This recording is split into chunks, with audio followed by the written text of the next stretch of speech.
नमस्कार, मैं Ravish Kumar. Supreme court ने सरकार से पूछा है कि क्या टीवी पर नफरती बहसों और पूर्वाग्रह फैलाने वाले किसी एंकर को ऑफ एयर करने का फैसला लिया गया है। ऑफ एयर का मतलब होता है एंकरिंग से हटा देना, डिबेट से हटा देना। आप सभी जानते हैं कि गोदी मीडिया के कितने एंकर सीधे सीधे और दाएं बाएं तरीके से नफरत और पूर्वाग्रह हर दिन फैलाते हैं। पूर्वाग्रह का मतलब होता है ऐसी बातें जिनसे आप किसी समुदाय या व्यक्ति विशेष के बारे में धारणाएं बना लेते हैं कि वो लोग ऐसे होते हैं, ये लोग तो ऐसे ही होते हैं।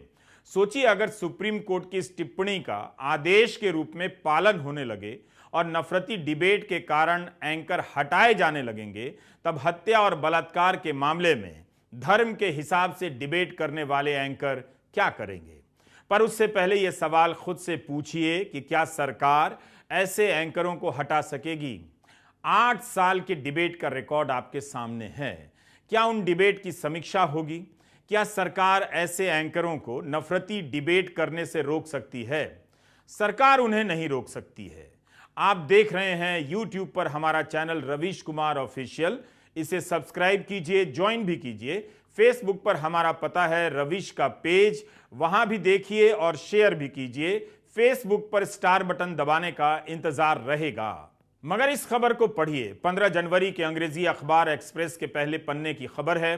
राष्ट्रीय आपदा प्रबंधन प्राधिकरण ने दर्जनों सरकारी संस्थानों और वैज्ञानिकों को निर्देश दिया है कि जोशीमठ के धंसने को लेकर मीडिया से बात ना करें, सोशल मीडिया पर कोई डेटा साझा ना करें, क्योंकि हालात के विश्लेषण से जमीन पर भ्रम फैल रहा है। जोशीमठ के लोगों में ही नहीं, देश के नागरिकों में भ्रम फैल रहा है।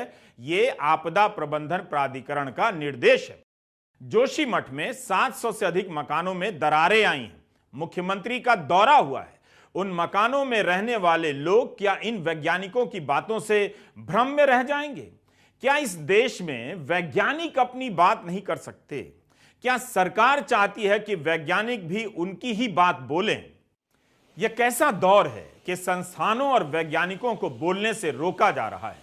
जब देश के वैज्ञानिक नहीं बोल सकते हैं, तब फिर सुप्रीम कोर्ट के उन सवालों को सामने लाकर पूछा ही जाना चाहिए कि अगर सरकार नफरती एंकरों को रोक देगी, एक दिन के लिए हटा देगी, तो फिर गोदी मीडिया क्या करेगा? वह जोशीमठ पर वैज्ञानिकों से बातें नहीं कर सकता तो अपनी बहस कैसे बढ़ाएगा?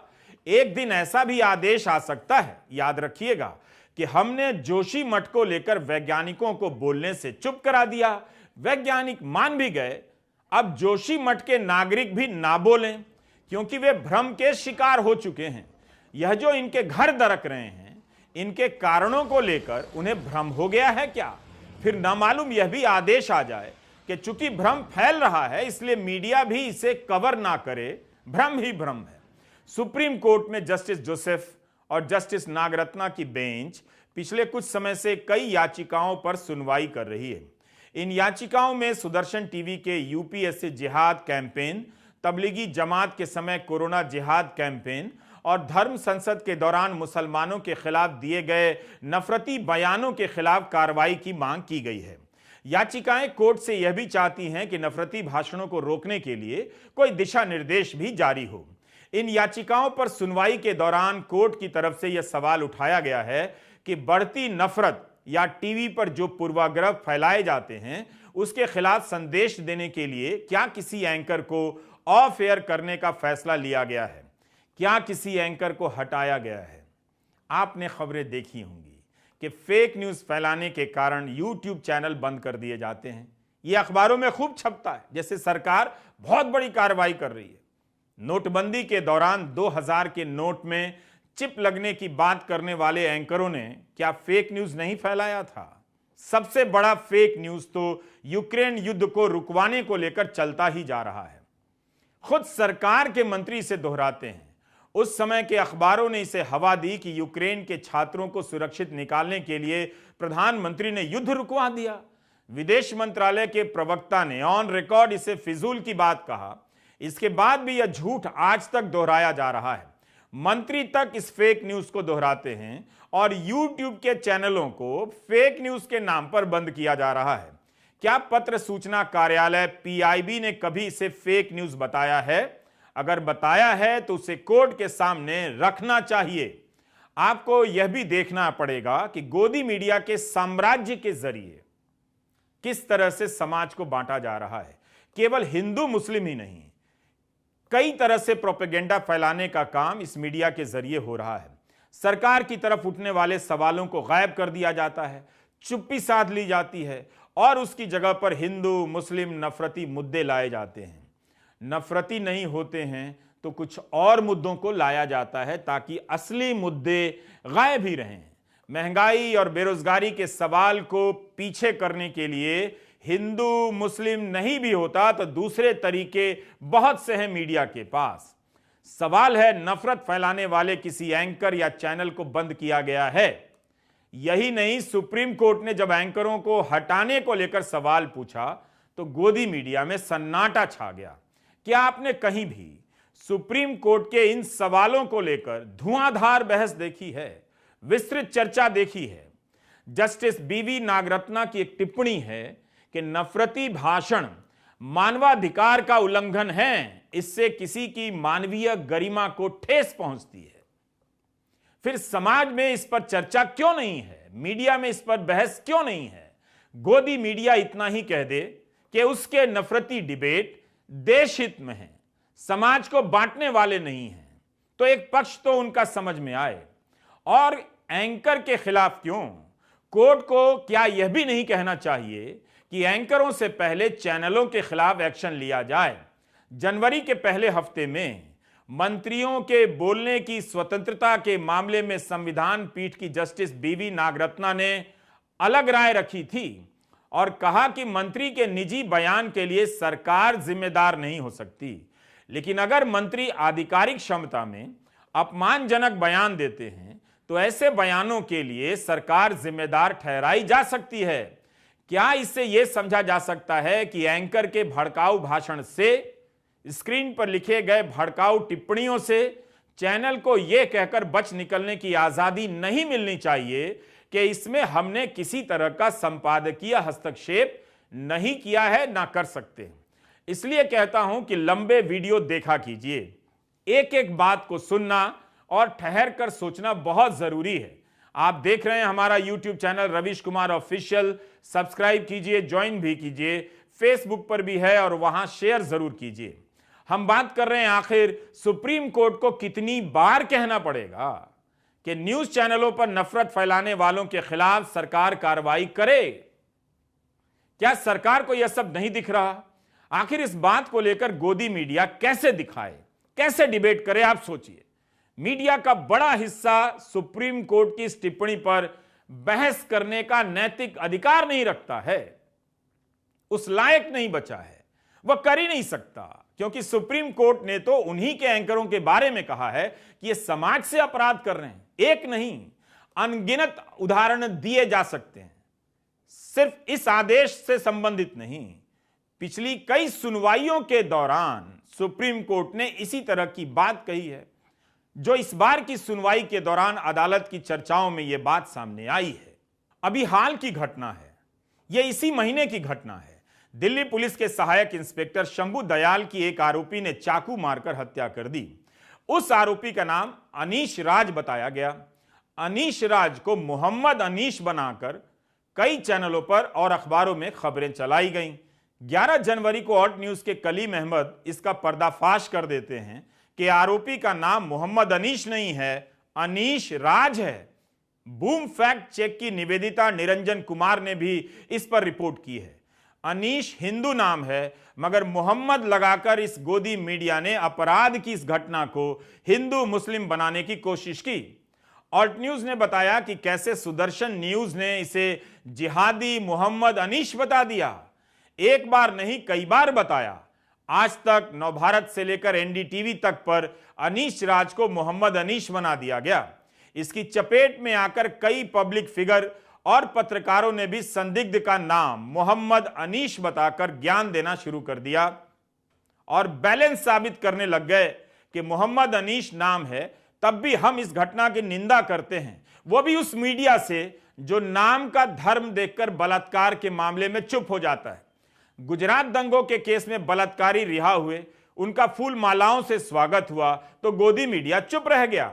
उसके दबाव में आकर कई लोग, इस गोदी मीडिया के दबाव में आकर कई लोग बैलेंस के चक्कर में यह गलती कर बैठे, बैलेंसवादी बन रहे थे। ऑल्ट न्यूज ने इंडियन एक्सप्रेस की रिपोर्ट से निकाला कि मोहम्मद अनीश नहीं, अपराधी का नाम अनीश राज है, जबकि दिल्ली पुलिस के प्रेस नोट में अनीश राज ही लिखा था। उसके पिता का नाम प्रहलाद राज लिखा था। इसके बाद भी मीडिया ने मोहम्मद अनीश लिखा। क्या यह समाज में नफरत फैलाने की कोशिश नहीं थी? क्या यह समाज को बांटने का प्रयास नहीं था? क्या सुप्रीम कोर्ट ने इसी प्रयास के खिलाफ सख्त टिप्पणी नहीं की? भारत का अधिकांश मीडिया गोदी मीडिया बन चुका है। आज हालत यह हो गई है कि सुप्रीम कोर्ट की टिप्पणियों पर चर्चा करने के लिए कोई मुख्य धारा का मीडिया नहीं बचा है। बस पुरानी खबरें उठाकर आप देखिए, तबलीग जमात और कोरोना से जोड़कर मीडिया ने कितना खतरनाक काम किया था। सबने देखा था कि समाज बंट गया है, बांटा जा रहा है, और इसके प्रभाव में बहुत से लोग एक समुदाय के व्यापारियों से, सब्जी बेचने वालों से सब्जी नहीं खरीद रहे थे। इस मामले में बॉम्बे हाईकोर्ट से लेकर अन्य हाईकोर्ट की टिप्पणी भी देखिए, जिसमें साफ साफ कहा गया है कि मीडिया ने यह काम खतरनाक इरादे से किया है। आखिर यह मीडिया किसके लिए समाज को बांट रहा है? इससे किसकी राजनीति को फायदा हो रहा है? किस दल को फायदा हो रहा है? कौन दल है जो इन एंकरों को समर्थन देता है? इतना सा सोच लेंगे तो आप सवाल पूछने लगेंगे कि सरकार क्यों नहीं कार्रवाई करती है और क्यों सरकार कार्रवाई नहीं करेगी। क्या दिल्ली पुलिस ने कोई केस दर्ज किया जब उसने व्हाट्सएप से सूचना दी थी कि एएसआई की हत्या का आरोपी अनीश राज है, पिता का नाम प्रहलाद राज है? तब उन संवाददाताओं के चैनल में मोहम्मद अनीश कैसे चला? सुप्रीम कोर्ट को यह सवाल दिल्ली पुलिस से पूछना ही चाहिए। अब तो कॉमिक का किरदार बेचारा टिनटिन भी घंटी बजा रहा है कि भारत का यह मीडिया कब जागेगा, लोग कब जागेंगे, कब स्मार्ट सिटी से लेकर बेरोजगारी और महंगाई पर सवाल उठेंगे और नफरती डिबेट को छोड़ दिया जाएगा। रोहित की कल्पना में टिनटिन हिंदी में भी सोचने लगा है, तब भी हिंदी में जहर फैलाने वाला गोदी मीडिया इस टिनटिन की बात नहीं सुन रहा है। नफरती डिबेट केवल टीवी से नहीं फैल रहा, व्हाट्सएप की अंधेरी दुनिया में भी भीतर भीतर फैलता रहा है। समाज के बुजुर्ग लोग भी इस काम में लगे हुए हैं। नौजवानों को उनसे इस मामले में विशेष रूप से सावधान रहने की जरूरत है, वरना उनकी जवानी में ही जहर भर दिया जाएगा, किसी लायक नहीं बचेंगे। आईटी सेल खुलेआम जहर फैलाता है, कहीं कोई एक्शन नहीं है। इस मीडिया ने 8 साल में जो जहर बोया है, अगर बैक डेट से कार्रवाई होने लग गई तो अगले 8 साल तक के लिए सारे चैनल बंद हो जाएंगे।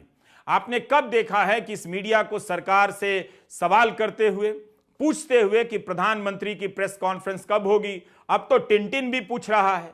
कार्रवाई के नाम पर एडवाइजरी मिल जाएगी। पिछले साल अप्रैल में सूचना प्रसारण मंत्रालय ने एक एडवाइजरी जारी की। उस समय दिल्ली के जहांगीरपुरी में हुई सांप्रदायिक हिंसा के बाद टीवी चैनलों ने उकसाने वाले टाइटल लगाए थे।